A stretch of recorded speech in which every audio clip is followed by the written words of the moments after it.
Welcome back to Weirdest World, where the strange is standard, and the truth is often creepier than fiction. Today, we're diving into the eerie origins of Halloween, a holiday that's far more ancient, mysterious, and unsettling than most people realize.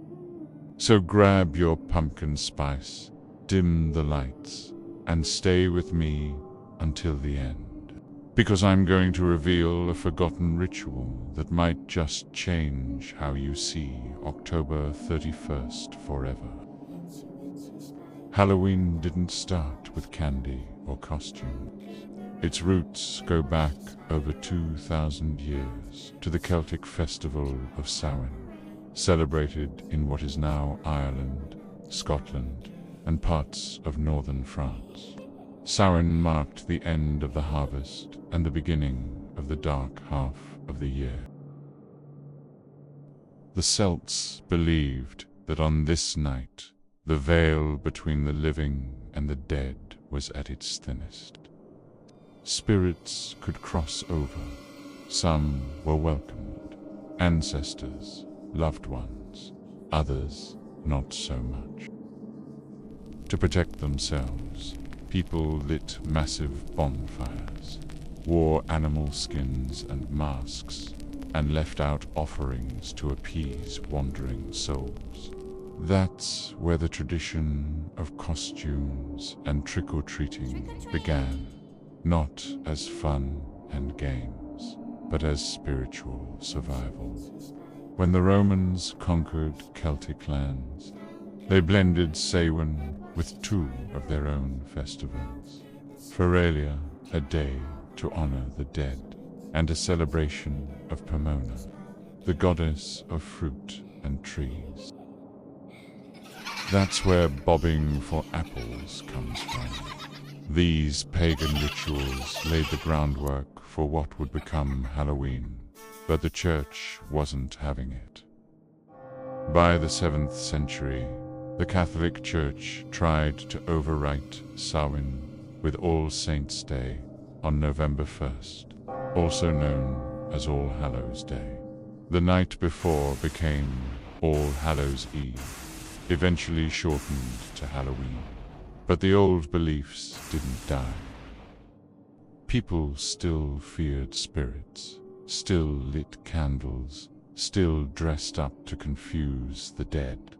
Halloween became a strange hybrid, part holy day, part horror show. In medieval Europe, Halloween was steeped in superstition.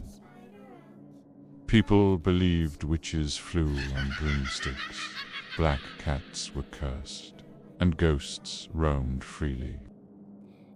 One eerie tradition involved soul cakes, small pastries given to beggars who promised to pray for the souls of the dead. This evolved into children going door to door, the earliest form of trick-or-treating. And jack-o'-lanterns. They come from the Irish legend of Stingy Jack, a man who tricked the devil and was doomed to wander the earth with only a carved turnip and a burning coal. When Irish immigrants came to America, they swapped turnips for pumpkins. Halloween didn't catch on in the US until the 19th century, when Irish and Scottish immigrants brought their traditions. At first, it was more about mischief. Mischief night involved pranks, vandalism, and chaos. But by the early 20th century, communities began organizing safe, family-friendly events. Costumes became commercialized. Candy companies saw an opportunity, and by the 1950s, Halloween was a full-blown American holiday.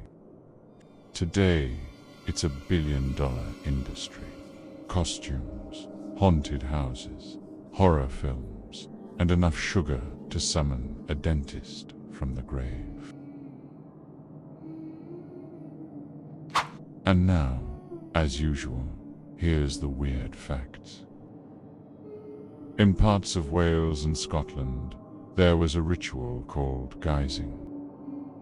Children dressed in disguise and performed songs or poems in exchange for food. But in some villages, they weren't just pretending to be ghosts. They were believed to be possessed by them. Locals thought the spirits of the dead temporarily inhabited the children's bodies. So when they knocked on your door, you weren't just giving candy, you were feeding the dead. This belief faded over time, but echoes of it remain in the eerie vibe of Halloween night. So whether you see Halloween as a fun night of costumes and candy, or a chilling echo of ancient rituals and restless spirits, one thing's clear: it's not just a holiday. It's a portal to the weirdest parts of our world.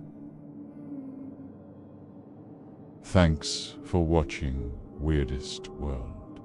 If you enjoyed this deep dive into Halloween's haunted history, hit that like button, subscribe, and ring the bell so you don't miss what's coming next. Until then, stay curious, stay weird.